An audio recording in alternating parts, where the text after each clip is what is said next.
I got dropped off in the woods, and I was looking forward to it, excited about it, thought I was going to beat it.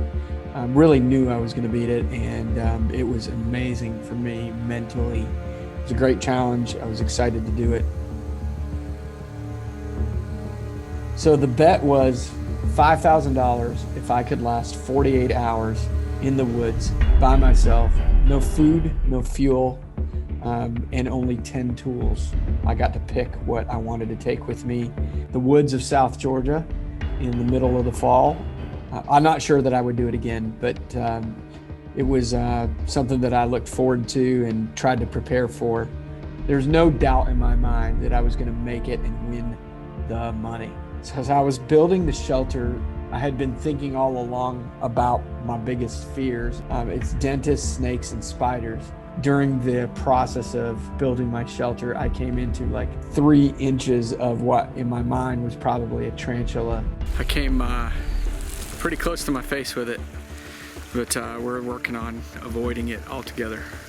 Well, like I was convinced for sure that I was gonna have to find a way to eat. I watched a YouTube video on how to skin a squirrel because I thought for sure that that might be the thing that I could do and feel comfortable with mentally. My weapon of choice, and I decided to opt for the bow and arrow. I spent a little bit of time looking for or listening for movement of squirrels.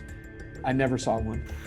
I have now climbed all the way up the hill and have walked past it to find absolutely nothing.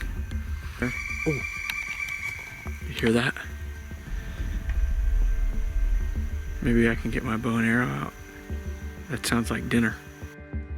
But I think more than eating, I was pretty concerned with getting to be able to drink something. I brought this thing called a life straw with me. That's good news. There's my drinking water. I was gonna also boil that water. And so that meant I had to start a fire. I had worked to set a fire a couple of different times and use the tools that I brought. I brought a fire starter, like a ferro rod and a flint, and tried to light it several times. And I was a pretty big failure at that. So I've given up on maybe looking for rocks to find, to build a fire ring. I think I'll do that tomorrow. I think when I got dropped off, it was probably like 3 or 3:30. That puts me probably 3 or 4 hours from dark, which means I've got to get a house and kind of know my surroundings. If there was ever a pass test on this whole thing, I would tell you that it was how well I built my shelter. Like I studied designs and books and wrote down notes and tried to figure out what tools I was going to use in my wheelhouse. And I brought a tarp and I used it to string up basically my own homemade tent or cover, under which I put a hammock, which got me off the ground and kept me warm. So it's starting to get dark. Sun's, I wouldn't say dark, but it's starting to certainly go down to sunset. I have gotten the hammock. You see it over there. We'll see if it works tonight. So we've got the hammock and have strung up a tarp around it. Little stake in the ground, kind of like the umbrella at the beach. And hopefully that holds it up above me for a while. I'm gonna try to wait out and see what happens in the dark next. So, holy mackerel, you guys gotta see this. You have got to see the size of this bird. Wow. If I only had a bow and arrow ready.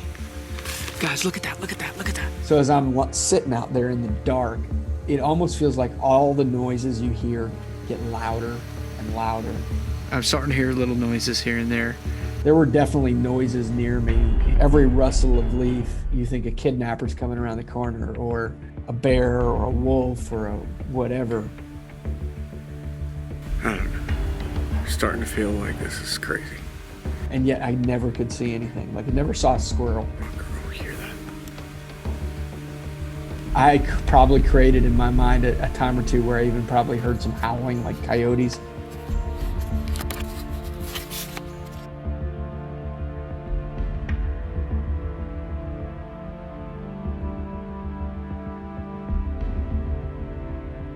36 hours in.